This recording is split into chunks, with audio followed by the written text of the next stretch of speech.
लेकिन गुजरात का एक एक व्यक्ति इस गौरव यात्रा से गौरवान्वित होना है। एक एक व्यक्ति को ये गौरव का पल के साथ अपने आप को शामिल करना है। और फिर मैं कहने के लिए नहीं कह रहा हूं मित्रों, राजनेता किस तरीके से प्रदेश और देश की तस्वीर बदलता है, इसका हमने जीता जागता प्रमाण देखा है। तो पहले गुजरात की विकास यात्रा देखी है और हम देश की विकास यात्रा देख रहे हैं, ये हम आपको बताना चाहते हैं। अभी अभी रूपाला जी ने आपके सामने बताया कि यहां बबूल के जंगल होते थे। अरे भाई, जब बबूल को उगाने वाली पार्टी होगी तो बबूल ही उगेगा ना।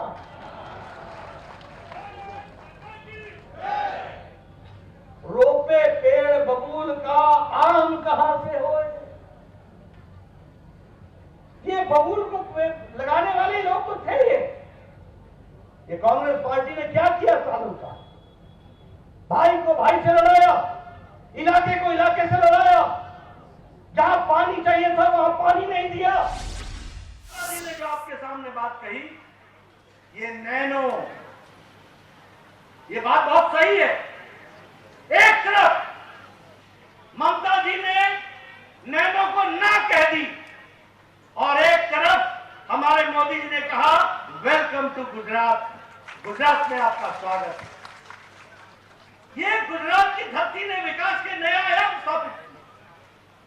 मुझे याद है जब नए नए मुख्यमंत्री बने थे आदरणीय मोदी जी, उनको मैं हिमाचल में स्वागत के लिए ले जा रहा था, वो दिल्ली एयरपोर्ट पर मिले थे।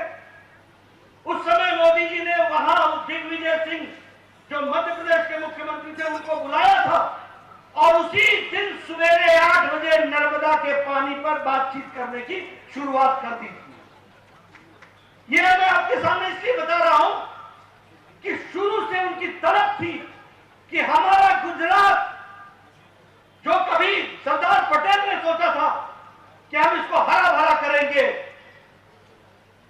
2 साल नहीं बीते, 5 साल नहीं बीते, 3 दशक बीत गए, सुध नहीं ली, उसको रास्ता दिखाने का काम किया।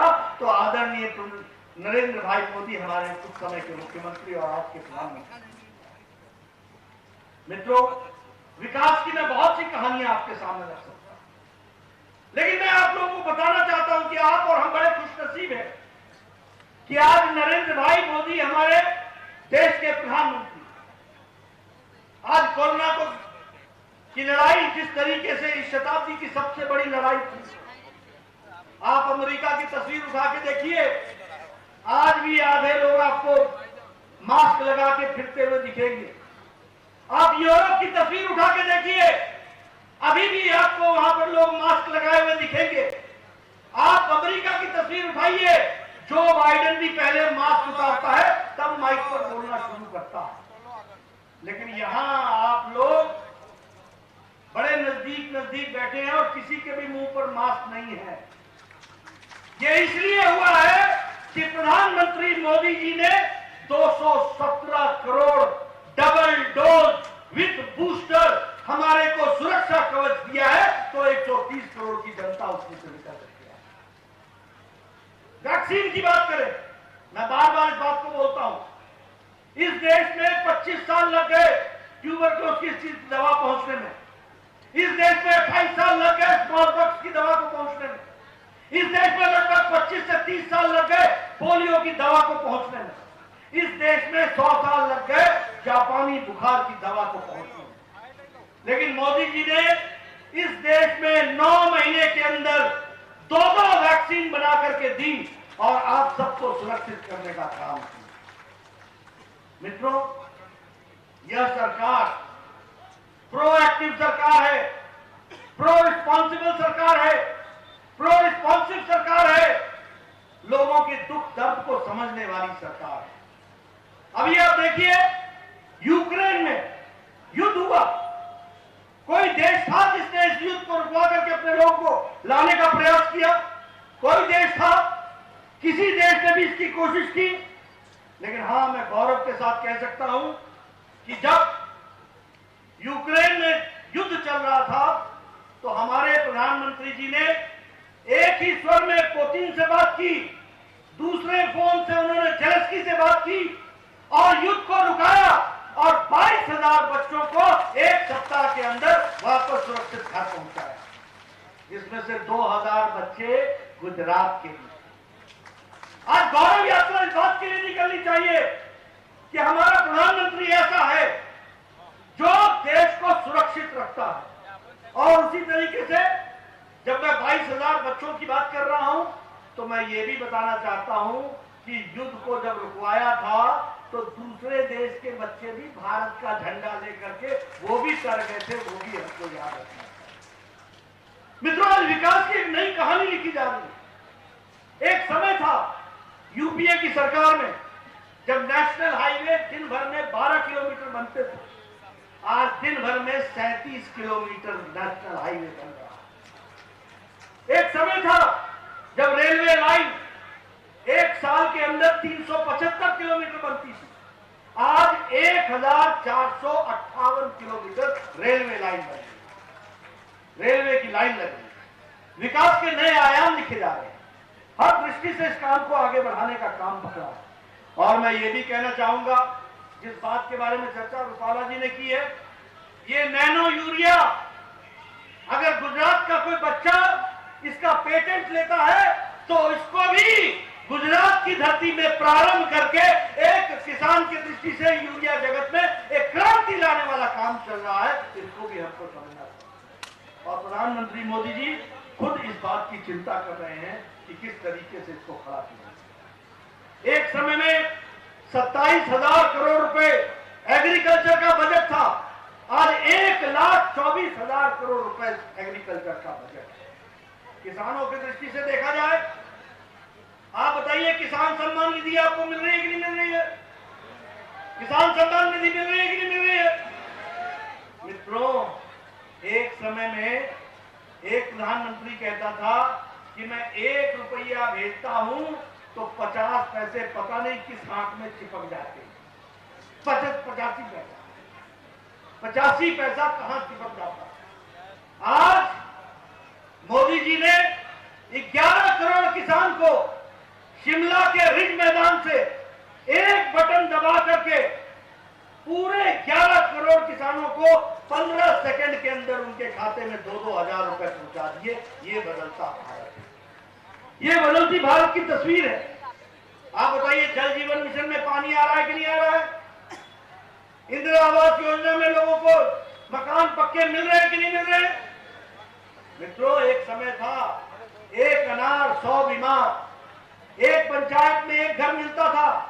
आज 3 करोड़ 86 लाख आवास प्रधानमंत्री आवास योजना के तहत दिए गए। आप बताइए, यहां एम्स राजकोट को मिला कि नहीं मिला? All India institute of medical sciences आया कि नहीं आया? वो क्यों आया? क्योंकि आपने गुजरात का गौरव बढ़ाया, मोदी जी को दिल्ली बैठाया और मोदी जी ने दिल्ली से all India institute of medical sciences आपको यहां तक पहुंचाया। ये भी हमको समझना है। इसलिए मित्रों, और एक ही all India institute of medical sciences नहीं पहुंचाया, 22 मेडिकल कॉलेज पहुंचाए हैं, all India institute of medical sciences पहुंचाए। आपके यहां 9 मेडिकल कॉलेज होते थे, 9 मेडिकल कॉलेज, आज 30 मेडिकल कॉलेज हैं, 30 मेडिकल कॉलेज। आपके यहां एमबीबीएस की सीट 1,000 होती थी, आज आपके यहां 6,000 साल में डॉक्टर निकलते हैं, 6,000। यह है बदलता गुजरात, यह है बदलती तस्वीर, जिसको हमको समझना होगा। अभी अभी हमारे प्रधानमंत्री जी यहां 3 दिन पहले महसाना में आए थे। उन्होंने पहला सोलर 24 घंटे चलने वाला गांव, उसका भी श्री गणेश किया। यह भी आपको ध्यान में आया। ये सिर्फ सोलर का गांव नहीं है, ये महसाना को देश की और दुनिया की तस्वीर में अपने आप को स्थापित करने वाला है। मित्रों, मैं आपके सामने गुजरात के विकास की एक लंबी कहानी रख सकता हूं। मैं देश के विकास की एक लंबी कहानी रख सकता हूं। कहां कहां क्या क्या काम नहीं हुआ। आप बताइए, पिछले 21 साल में गुजरात की तस्वीर बदल गई कि नहीं बदल गई? आज गुजरात नंबर 1 कई मामलों में खड़ा है।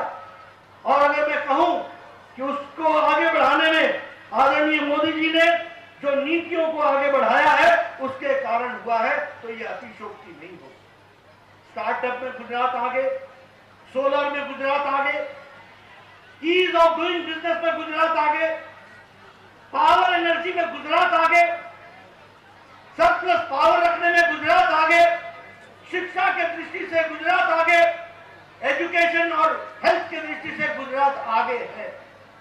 इसलिए मित्रों, मैं आपका ज्यादा समय न लेता हूं, आपसे सिर्फ ये निवेदन करने आया हूं कि यह मोदी जी का संदेश, ये भूपेंद्र भाई का संदेश, ये हमारे सीआर पाटिल जी का संदेश, ये रूपाला जी का संदेश, इसको आप गांव-गांव, घर-घर पहुंचाइए कि आदरणीय मोदी जी के नेतृत्व में देश आगे बढ़ रहा है और गुजरात को आगे बढ़ते हुए हम लोगों ने देखा है।